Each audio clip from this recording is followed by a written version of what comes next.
This happened during a summer when I was about 11 years old. I was at my father's house sitting on the couch in the living room. My dad worked a lot, so I was often home alone. I was casually watching movies when I saw my cat, Bubba, an American blue shorthair, sitting in the doorway of my dad's bedroom, staring at me through the holes of a nearby laundry basket. I called him over to me. That's when the real Bubba walked out from the kitchen entrance, meowing. My eyes immediately widened as I slowly looked at him, but the cat I thought was Bubba was still sitting in the bedroom doorway. I froze. Slowly, I lifted my blanket and held it up beside my left eye, blocking the other cat from view, not wanting to scare myself even more. I somehow managed to distract myself by going back to my movies until my dad got home at 6 p.m. That night, when I went to bed, I eventually fell into a light, uneasy sleep. I woke up at around 4 a.m. There was a figure standing in my doorway. It was staring at me through the small crack. I could only see part of its face. It was hard to tell if it was a man or a woman, but I assumed it was a man. One eye was open, almost unnaturally so, and yet the rest of its face was completely blank. I froze in place. Without even meaning to, I found myself mirroring its expression, just staring back at it. At first, I tried to make sense of it. I told myself it had to be my dad. Maybe he was just messing with me. So I tried to get a reaction. I made faces at it. Nothing. It didn't move. It didn't react. That's when something clicked. This didn't make sense. Why would my dad wake me up this early? And even if he did, he would never be able to keep a straight face for that long. That's when I realized that wasn't my dad. My eyes widened even more. Slowly and shaking, I reached for my phone without taking my eyes off it. I opened the camera and tried to take a picture, but the moment I lifted my phone to capture it, it was gone. Just like that.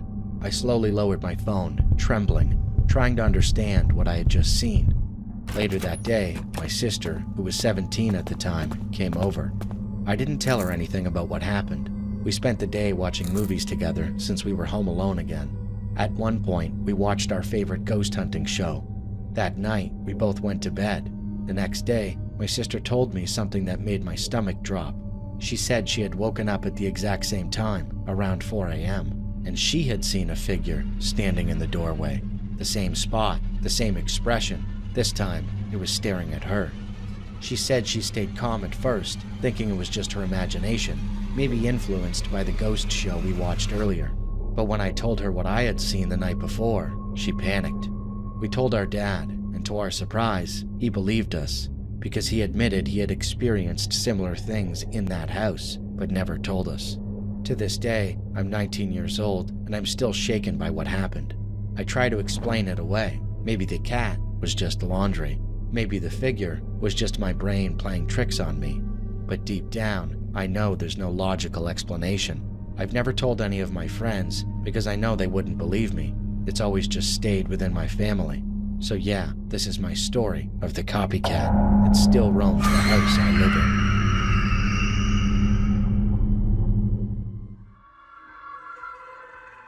This is a true story, not about me, but about my two sisters. At the time, they were living together in a rented apartment. The building was actually quite nice, clean, peaceful, and in a quiet part of the city.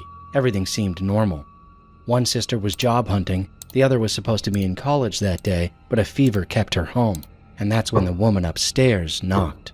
It was early afternoon when they heard a soft knock at the door. My elder sister answered it, and felt uneasy the moment she saw the woman standing outside. The woman was old, thin, with hollow cheeks. Her eyes were unreadable, and she stood unnaturally still. "My daughter is in the hospital," she said slowly. "My phone isn't working. May I use yours to call her?" She held out a battered old mobile phone, something from another decade. It was clearly dead. Despite her instinct to shut the door, my elder sister hesitated. My younger sister, not sensing the same discomfort, invited the woman in. She sat down quietly, took the phone they handed her, and made a call. Someone answered. A woman's voice crackled through the speaker, soft and weak. "Hello?" The old woman began speaking calmly. "It's me. Are you okay? Are they taking care of you?" There were replies, faint and slow, but real. A woman's voice, low and distant, but undeniably there. After a few minutes, the old woman ended the call and handed back the phone. Then she looked at them, smiling faintly. You should come up to my flat. she said. There's no one there. My daughter's in the hospital, and my husband and son are both at work. I'll make you something nice to eat. And with that, she turned and started climbing the stairs. Both sisters followed. They didn't know why. Maybe it was politeness, maybe pity, maybe something else entirely. But they found themselves walking up behind her. Then, when they were halfway up the stairs, the older sister suddenly grabbed the younger one's hand. "No," she whispered. "We're not going." They stopped. The spell broke. The old woman, now at the top, said nothing. She entered her flat and quietly closed the door. And as soon as she entered, they heard voices, several men speaking, laughter, movement. But she had said she was alone. The next morning, when the maid came, they asked about the woman upstairs. The maid looked uneasy. "She has no children," she said. "Her husband died 10 years ago. She lives completely alone." There was a pause. "She's known for strange things. People say she does black magic. Stay away from her." That night, a storm rolled in. Wind slammed against the windows. Lightning lit up the sky. Around 2 a.m., one of the windows burst open. My elder sister got out of bed to close it and happened to glance up toward the apartment above. And there she was. The old woman was standing in her window, watching, in the middle of the storm, at exactly 2 a.m. She didn't blink. She didn't move. She just stood there, eyes locked on them, as the lightning flashed behind her. The curtain was drawn instantly. She never returned, but something stayed. A feeling, a presence, a quiet weight that settled into the apartment, as if she never truly left, as if she was still watching. I used to work as a night security guard at a logistics warehouse on the outskirts of Phoenix. The job itself wasn't bad. It was mostly quiet. Truck drivers would come and go occasionally, and late-night cargo was about the extent of it. There were 3 buildings on site, connected by a long road with dim streetlights. My job was simple, sitting in the security booth, watching the CCTV, and patrolling every 2 to 3 hours. That night, I was alone. The other guard called in sick, so I was left to cover all 3 buildings on my own. Around 1:40 a.m., I was on patrol. I was on my way back to the truck after checking building number 2. Just then, the radio crackled and someone spoke. "I see you." A shiver ran down my spine. Since I was working alone, there was no one to radio me. I asked who it was. There was no answer. There was only one possibility. It meant someone was using a walkie-talkie in the office, which meant they were watching me via CCTV. I hid on the side of the building, a blind spot, where the CCTV couldn't capture me. I thought about what to do. I heard the radio again. "Where are you hiding?" I had no idea how he got onto the property. The entrance was clearly locked. Confused, I spoke into the radio. "You must not be here. If you do not leave immediately, I'll call the police." There was silence once again. A short while later, I heard the sound of a door opening and closing in the distance. Judging by the direction and distance, it was the security booth. I quickly got into a truck and headed toward the booth. Then, in the darkness, I saw the silhouette of someone standing in front of it. He ran toward the back of building number 1. I drove slowly toward the booth in the truck. A walkie-talkie lay on the ground. The door was open. I grabbed the baton from my belt and slowly stepped inside. Fortunately, there was no one there. However, I noticed something. A small box was sitting on the desk. There was no label on it, just a plain box.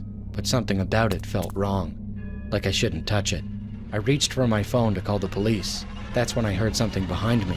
I froze, then I slowly turned around. A hand was sticking out from behind the door, and in that hand was a pistol, aimed right at me. Then I heard a man's voice say, "Damn, you're already dead." I froze on the spot. My heart started pounding as if it would burst.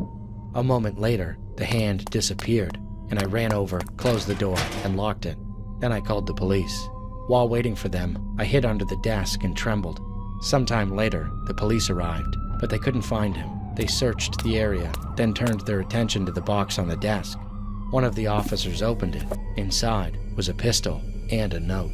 It read, "From now on, it's just you and me. A one-on-one gunfight.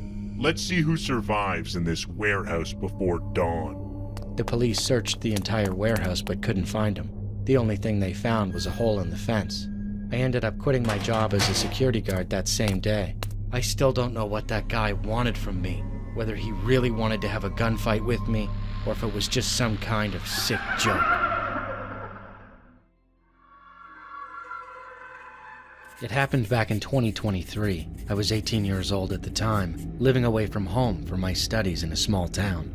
The place I rented was at the far corner of a small colony. It was a wide area surrounded by walls as a boundary, and the houses were arranged with 4 in each direction, forming a square. The middle area was open and empty, which we used for air drying clothes or sitting around with friends in the evenings who also rented rooms there. About the house, each one had 3 rooms and long porches connecting them. Behind our boundary, there were train tracks, so every time a train went by, it was very noisy, and our house used to shake a little. About my story, it happened at night. As usual, after eating dinner, I went to bed. Not wanting to study and feeling lazy, I used my phone for a while and then went to sleep. At some point, I started to wake up around 1 a.m., and I felt like my friend was sleeping beside me. Then I opened my eyes and looked at her, but she wasn't there. Fully awake now, I looked around for my friend, but I didn't see her anywhere. Then, I don't know why or what I was thinking, I checked under my bed to see if she was there, but she wasn't. I looked around my room. You see, my room wasn't big, it was small, with only my bed, a table, and a wooden Elmira without doors, so I would have seen her if she was there, but she wasn't. Then I thought maybe she went outside to sit with others, because I could hear some of our friends still outside on the porch due to the summer heat. Then I checked my windows and door, but everything was locked from the inside. I started to become really confused, thinking, how did she leave the room without opening the door? How was that possible? Then, dumbfounded, I sat back on my bed and started to think from the time I went to sleep to when I woke up. Then it hit me. There was no one there to begin with. I had gone to bed alone. It was my room. I didn't have a roommate. I felt so dumb. How could I get so confused? But the feeling of someone sleeping beside me was so real. I swear, I felt like we were sharing the same pillow, their head right beside mine. But then I brushed it off, thinking it was because in the past few nights, my sister had visited me and stayed over. After overthinking it for a while, I fell asleep. The next day, I went to my friends, saying good morning to everyone and asking how late they stayed outside. Then I shared my weird experience from the night before, joking that my brain had played a game on me. Then 2 of them looked at me and one said, I don't think it's just your brain playing tricks on you. I had the same experience a few nights ago. There was someone sleeping beside me. She shared that it wasn't her roommate because her roommate was back home at the time. But unlike me, she actually saw someone lying right beside her. She was terrified and didn't want to look at them directly, so she closed her eyes and pulled the covers over herself. I felt scared, and after that experience, I started keeping my Holy Bible beside me and prayed before going to sleep to feel safe and protected. I was so glad it was my first and last experience of something so weird. I hope it never returns again, but sometimes I still wonder what it was.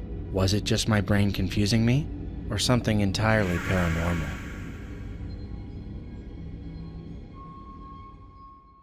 I grew up in a small town in Pennsylvania. There was only one small theater in our neighborhood, and people just called it the theater. It wasn't really a professional theater. It was more like a high school auditorium that had been slightly decorated. That night, I went with 2 friends to see a play put on by a local theater group. Honestly, I didn't expect much from the show. I just went because I had nothing else to do and the tickets were cheap. But about 20 minutes into the play, someone in the back row kicked my seat hard. At first, I didn't turn around. I figured it might have been an accident. But after a while, they kicked me again. This time, it was harder, hard enough to shake my seat. I turned around. A hulking man was staring straight at me. He was completely expressionless. There was not a single expression on his face. Usually, if someone accidentally kicks a seat, they would make an apologetic face or say something, but he just stared at me without saying a word. I was a little annoyed, but not wanting to cause trouble unnecessarily, I decided to focus on the play again. However, shortly after, he kicked my seat again, and I didn't know what to do about the situation. It was still a long time before the play ended, and since I couldn't strike up a conversation with him, I was at a loss. I silently mouthed to him, Is something wrong? He stared at me for a moment, then slowly nodded. Anxiety rose deep from within my chest. A moment later, he pointed his finger toward his foot. My gaze dropped, and the moment I saw his foot, I was horrified. A knife was hidden inside his shoe and pants. Then, he quietly put his finger to his mouth and gestured for me to stay quiet. There were an enormous number of scars on his hands. It even looked like there was blood on them, so I realized he wasn't just playing a prank.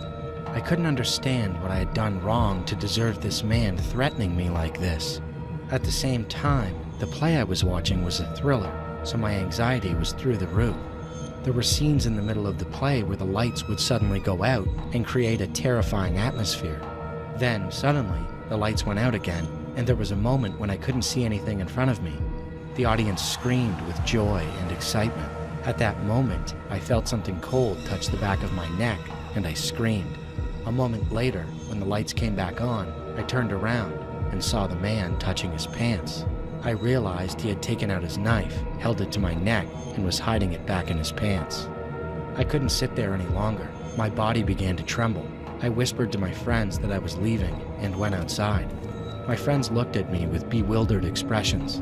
Once outside, I texted them that I was going home. I was terrified that the crazy man would chase me, so I ran like crazy out of the theater. I quickly got into my car, locked the doors, and texted my friends to come out as fast as they could. A short while later, my friends left the venue and got into my car, complaining about what was wrong. I briefly explained the situation to them and drove off. That is when I saw the man standing at the entrance of the venue. He lifted his t-shirt and several knives were hanging from his belt. I couldn't tell clearly from a distance, but the knives looked brown, though I couldn't tell if they were rusty or what. He pulled out the longest one and aimed it at me. It was a large knife that looked about 12 inches long. It felt incredibly ominous. I rushed home and never went near that venue again. I have a feeling that the man didn't only do that to me. Of course, it could have been a simple prank, but looking at the numerous scars on his hands, it certainly cannot be considered a joke.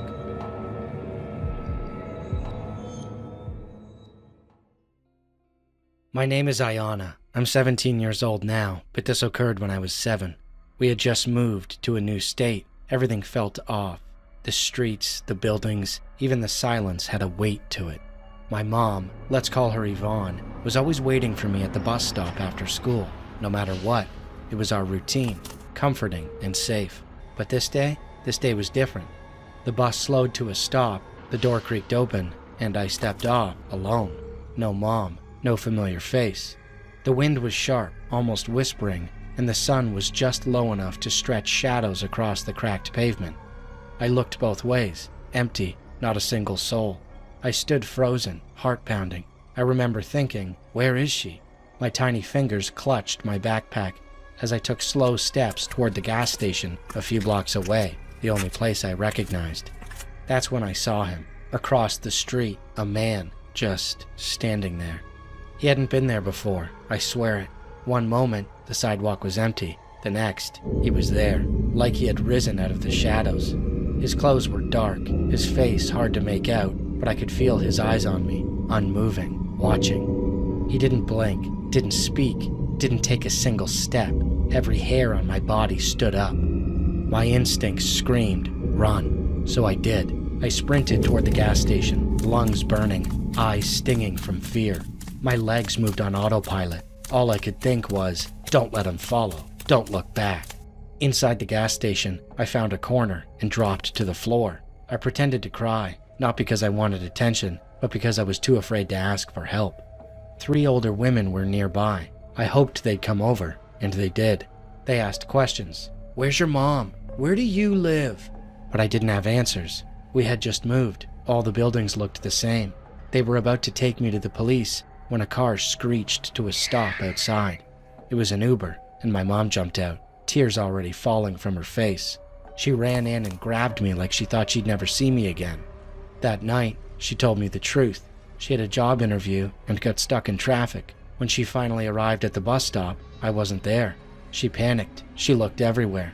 Then a man, that man, appeared across the street. He pointed and said, She ran towards the gas station. That's it, just that one line. My mom looked up to thank him, but he was gone. Not walking away, not turning a corner, just gone. To this day, we don't know who he was, but I remember what I felt when I saw him, and I'm not sure if he was trying to help me, or watching me, or something else.